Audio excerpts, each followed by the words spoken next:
Across the cosmos, one trait united all advanced civilizations: an obsessive compulsion to classify everything. The Galactic Senate, in all its bureaucratic splendor, had elevated this tendency into a refined art over thousands of years, categorizing planets with the fervor of a librarian on high-grade stimulants. Class 1 planets were utopias, where even the weather seemed apologetic about being mildly inconvenient. Classes 2 through 4 declined in quality but were still considered comfortably civilized. And then came Class 5 worlds, better known in Senate jargon as death worlds. These were places so violently inhospitable that any species evolving there was met with a mix of awe, pity, and a strong preference for emotional and physical distance, or whatever anatomical equivalent applied across the galaxy. Earth had the dubious distinction of receiving its death world classification roughly 30 standard cycles ago, when the first deep space probes transmitted back its delightful list of environmental hazards. Upon reviewing the data, the Xenobiological Committee, led by the 8-limbed Dr. Xylopan, nearly suffered a collective cardiac event across all 4 of their hearts. This planet has regions where dihydrogen oxide falls from the sky, Dr. Xylopan reported, his vocal synthesizer warbling with alarm. Sometimes it even freezes and keeps falling. Other times, it turns into electrical storms powerful enough to instantly kill most known sentient life forms. As the committee dug deeper, the findings only became more surreal: tectonic plates that randomly shifted and belched molten rock, microbial populations so dense they outnumbered the stars, apex predators with multiple rows of teeth, and, most terrifying of all, wild temperature swings and climate variability that would send most species into evolutionary meltdown. And they have something called Australia, one junior researcher whispered, then promptly took a sabbatical to recover from the psychological fallout of examining that specific region. The idea that intelligent life could emerge on such a chaotic rock was deemed absurd. So, when Earth's first transmission arrived, several Senate members required immediate medical assistance. Yet the impossible had happened. Bipedal, carbon-based life not only existed there, it had developed a spacefaring civilization. They'll probably wipe themselves out before we can organize a welcome reception, Grand Councillor Zephim muttered dryly, all 6 of his eyes blinking in sequence. No need to waste the good refreshments. Imagine their collective shock when, 1 cycle later, a human diplomatic vessel arrived at Central Station. The ship itself was unimpressive: crude angular metal, exposed propulsion systems, and a design aesthetic reminiscent of a child's sketchbook. The Senate's observation deck erupted in a symphony of clicks, whistles, and glows of bioluminescent disdain. "They are using combustion engines," Ambassador Trill of the methane-breathing Dorsini gasped. "How adorably primitive." "I bet they still think digital watches are high-tech," Ambassador Plume added, his gelatinous form quivering with amusement. The ship docked amid a chorus of unsettling groans that triggered a minor security alert. When the airlock finally cycled open, the Senate leaned forward, expecting some terrifying, spiky horror adapted to Earth's nightmarish conditions. Instead, out walked a single, disappointingly average-looking human, bipedal, symmetrical, and with the usual number of orifices.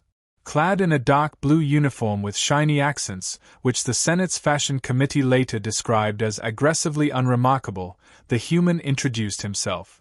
"Ambassador Jensen, representing Earth," he said, via the station AI.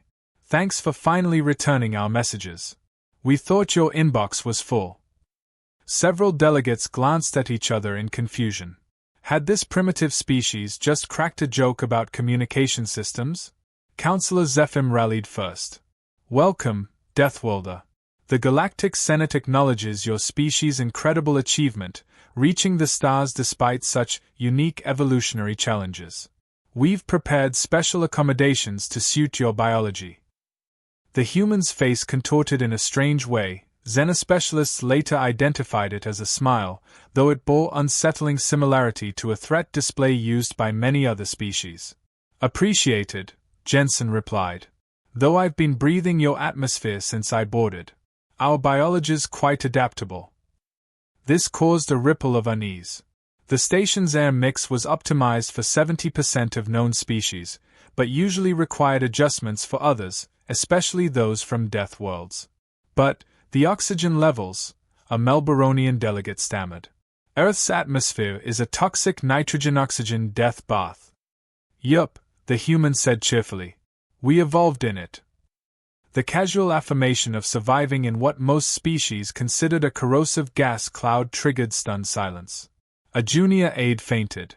Right, well, Zephyr continued, barely missing a beat, you must be tired from the journey. What form of faster-than-light travel does your species use? We call it the Henderson Drive, Jensen replied. Named after the physicist who discovered that space-time has a sense of humor, if you tickle it just right. This resulted in a flurry of translation requests and brief communication delays as the Senate systems tried to process whether that statement was literal, figurative, or deeply concerning. During the ensuing reception, the delegates kept a respectful facade, while covertly scrutinizing the human's every move. Disturbingly, Jensen moved with a fluid ease that suggested latent strength.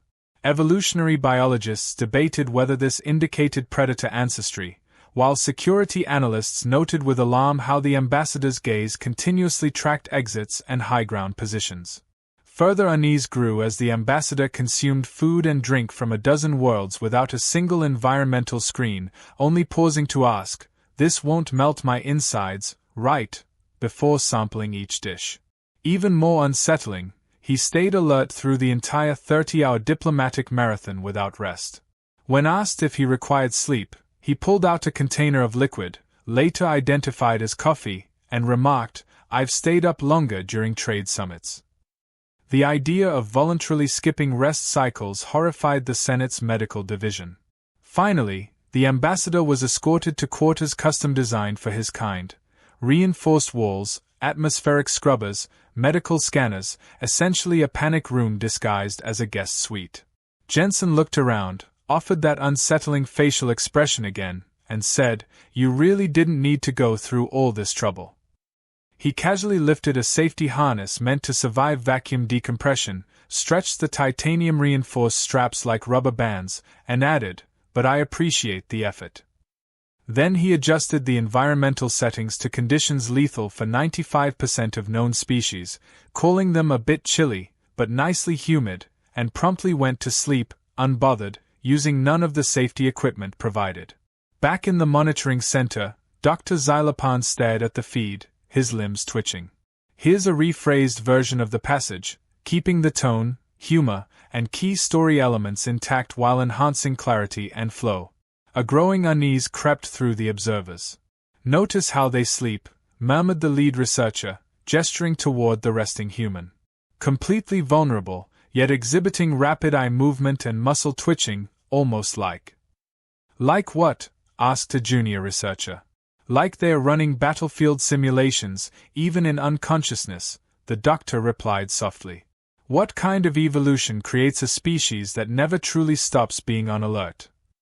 The answer, though none of them fully grasped it yet, was simple: Earth's evolution. A world where survival didn't just mean adapting to danger, but becoming more dangerous than the world itself. And the Galactic Senate was about to learn exactly how dangerous humans could be. 2 standard weeks into Earth's chaotic integration into galactic politics, a process with all the grace of a hippo attempting ballet, the Senate's emergency alert system screamed to life. The shrill tone caused several Orderan delegates to momentarily liquefy in fear, leaving stains on the ceremonial carpet that not even advanced cleaning tech could fix.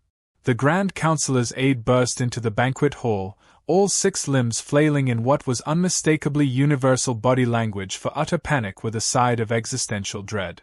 "The Proxima colony is under attack," the aide cried, voice modulator hitting frequencies that made the crystalware rattle.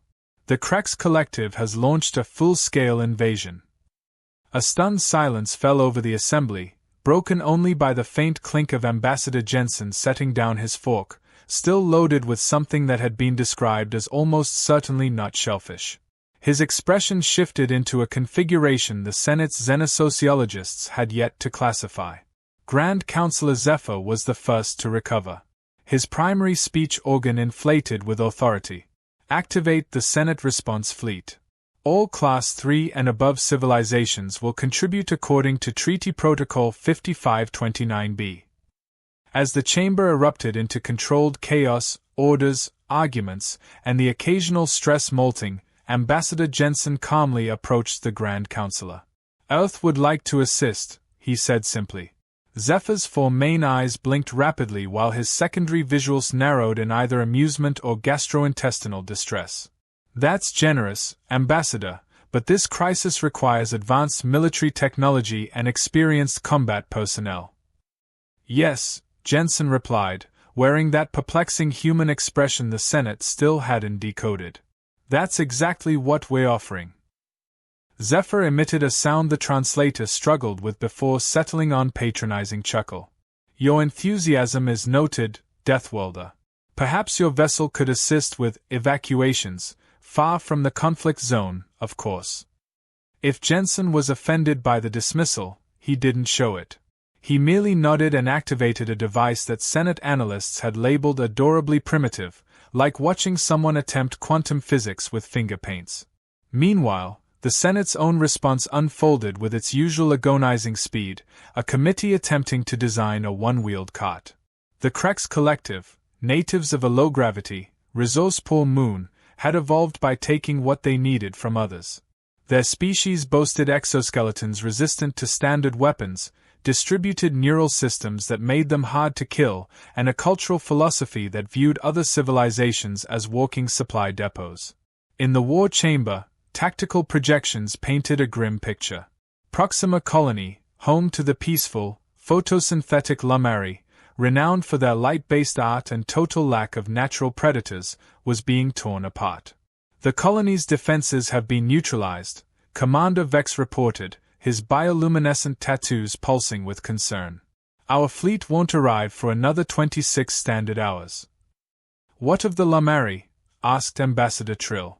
At current rates, we estimate 70% losses before our forces arrive, Vex admitted. The Krex are being thorough. A hush fell across the room. The Lamari were widely beloved, gentle, brilliant, and utterly defenseless. Is there nothing we can do? Asked Ambassador Plume, his gelatinous body quivering with despair. The answer came from the back of the chamber. Actually, there is, said Jensen. Every eye, optic, and sensory organ turned to him. No one had seen him enter, let alone breach the 17 layers of military-grade security. This is a restricted area, Zephyr said, stiffly. As discussed, your offer of assistance. The USS Dauntless just dropped out of FTL at the edge of the Proxima system, Jensen interrupted, glancing at his quaint human device. Captain Reynolds says they'll make orbit in 20 minutes. Confusion rippled through the room. Earth, by all accounts, had exactly one interstellar ship, the one Jensen had arrived on. The idea that they had another, one that beat the Senate's own response fleet, was absurd. There's nothing on sensors, Commander Vex began, before a junior officer chipped in. Sir, we're receiving a signal, from a ship that wasn't there 3 minutes ago. Put it on screen, Zephyr ordered, feeling all four hearts brace for whatever fresh paperwork this was about to create. The display lit up, revealing a human, clearly not Jensen, in a different uniform, standing on a bridge that looked both more advanced and more utilitarian than anything in the Senate's aesthetic catalogue. This is Captain Reynolds of the United Earth ship Dauntless, the human said briskly. We've reviewed the situation and are preparing to engage the Krex forces. Please advise if you have assets we should avoid targeting. The chamber erupted in protests. Captain Reynolds, this is a Senate matter, Zephyr said firmly. Your vessel is unauthorized for combat within our jurisdiction, and one ship against a Krex battle group is suicide. Reynolds finished with a grin that made more than one alien reconsider their seat. Maybe for most species. For humans, we call it Tuesday. Jensen cleared his throat politely. Perhaps I should have mentioned Earth maintains a defense force. Just a small one. On the tactical screen, fresh data began streaming in. The Dauntless was finally being scanned properly. What the analysts saw silenced the room. That's impossible, one of them whispered.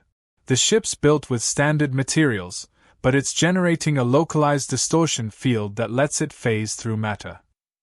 They can choose what hits them, another muttered in disbelief. But that kind of tech is theoretical. The power needs alone would require an energy source the size of a moon, Jensen agreed. Or, a good reactor. We had a breakthrough 15 years ago. Through a party. Back on the screen, Reynolds continued as if no one had just questioned reality. We've got 4 tactical teams prepping for insertion. Ambassador, please inform the Senate that we'll be handling the Krex forces directly. Reynolds out. The transmission ended, leaving the Senate Command Center engulfed in stunned silence. 4 teams, Commander Vex finally managed to say. Against an entire invasion force? What exactly do they think they'll accomplish? Ambassador Jensen's expression shifted into something new, something that sent a primal chill through even the most evolutionarily advanced species in the room. They're going to show the Krex what happens when you pick a fight with the wrong species, he said quietly. And they're going to save the Lumari. That's, Grand Counselor Zephyr began. If you say impossible, Jensen interrupted politely, I should warn you, humans have a somewhat antagonistic relationship with that word. We tend to take it as a personal challenge. Right on cue, the tactical display updated. For small craft launched from the Dauntless, streaking toward the Proxima colony, straight into the densest concentration of Krex forces. They are not even avoiding the defensive grid, one of the Senate tacticians gasped. They'll be shot down before they. Suddenly, the icons representing the human craft split into dozens of signatures, evading fire with insolent precision before merging again. Decoys and countermeasures, Jensen explained helpfully. Old trick. Still works. Commander Vex watched the display, troubled. Even if they land, what can 4 teams possibly? I think, Jensen said, settling comfortably into a chair not designed for his anatomy, you're about to find out how humans fight. Someone might want to prepare refreshments. This won't take long. The Senate Observation Chamber, hastily converted into a remote operations center, filled with increasingly panicked officials witnessing what humans considered standard procedure. Live feeds from the Proxima colony, courtesy of emergency drones, painted scenes so traumatic that Senate xenopsychologists immediately flagged them as requiring therapy. Are they running toward the plasma fire? Ambassador Plume quivered. Yes, Jensen confirmed, sipping what the xenobiologists had determined was a mild neurotoxin called coffee. That's standard doctrine. The enemy expects you to avoid danger. Sometimes the best way through it is through it. But they'll die. Ambassador Trill cried. Statistically, some might, Jensen said with calm detachment. We planned for that. The display showed human units moving with unpredictable but disturbingly effective tactics. Military analysts scrambled to decode the pattern, baffled by their coordination and speed in cumbersome suits. No organic species should react that fast, Commander Vex muttered. It's called adrenaline, Jensen offered. Evolution's way of saying, not today. Then, a human soldier became separated, surrounded by 7 Krex warriors. The chamber held its collective breath. Rather than flee or call for aid, the soldier attacked, not the weakest, but the most dangerous opponent. What are they doing? Zephyr asked, strained. Establishing dominance, Jensen replied as if narrating a wildlife documentary. Also, humans get creative when cornered. Creative barely captured it. The soldier used the environment with shocking ingenuity, turning enemy tech into explosives and terrain into weapons. The Krex tried to retreat. They failed. Scenes like this repeated across the colony. 40 humans, against hundreds of Krex, systematically dismantled the invasion force. Senate officials were most disturbed by the humans in combat communication, concise tactical updates punctuated by jokes. Did that one just joke about being on fire? Trill asked faintly. Gallows humor, Jensen said. Helps with stress. The Krex tried to regroup, their transmissions growing increasingly desperate. They ignore damage. They should be dead. They smile when they bleed. This last line caused such psychological distress that two xenopsychologists required immediate sedation. Is that true? Vex asked nervously. Jensen's expression turned unreadable. Pain is information. Information can be set aside until the mission's done. No one responded. On screen, human teams reached the Lamari gathering halls, where civilians were corralled by Kreks. What followed was a textbook example of what humans called room clearing, a phrase that now carried terrifying implications. Their precision in neutralizing threats while sparing civilians left even the Senate's elite speechless. They are treating the injured Lamari, someone noted. And the Kreks. Combat's over, Jensen nodded. Geneva Convention. No one asked what that was. No one wanted to. Within 3 hours, less than half the time the Senate fleet needed to arrive, the Kreks were in full retreat. Their ships were disabled by the Dauntless using technology still deemed impossible by Senate scientists. Then, Jensen's communicator chimed. He glanced at it, nodded, and turned to the stunned chamber. Captain Reynolds reports Proxima Colony is secure. The Kreks have surrendered or fled. We're requesting medical support for the Lamari and instructions on handling prisoners. Zephyr, all 4 hearts racing, could only stare. Your people, he whispered. 40 of them, against hundreds. Jensen's expression took on that now familiar look, one the galaxy was quickly learning to recognize. Here is a rephrased version of your passage, preserving its meaning while improving clarity, pacing, and flow. Still lacking an exact translation, the phrase increasingly seemed to mean, this is just another day for us. As I mentioned during my initial briefing, which, I've noticed, wasn't fully circulated to your military leadership, humans evolved on a death world, Ambassador Jensen said calmly.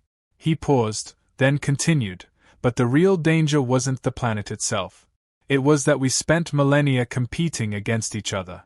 Everything that tried to kill us just made us better at surviving, and eventually, at winning. The Senate chamber remained silent. The implications of unleashing such a species upon the galaxy were only just beginning to register. Perhaps, Jensen suggested into the stunned silence, we should revisit Earth's classification. 2 standard weeks after what galactic historians would later call the Proxima intervention, the Senate chamber was unusually subdued. An emergency reclassification hearing, scheduled with unprecedented urgency, had drawn representatives from every member species. Grand Counselor Zephyr, visibly worn as though he'd aged years in just days, called the session to order.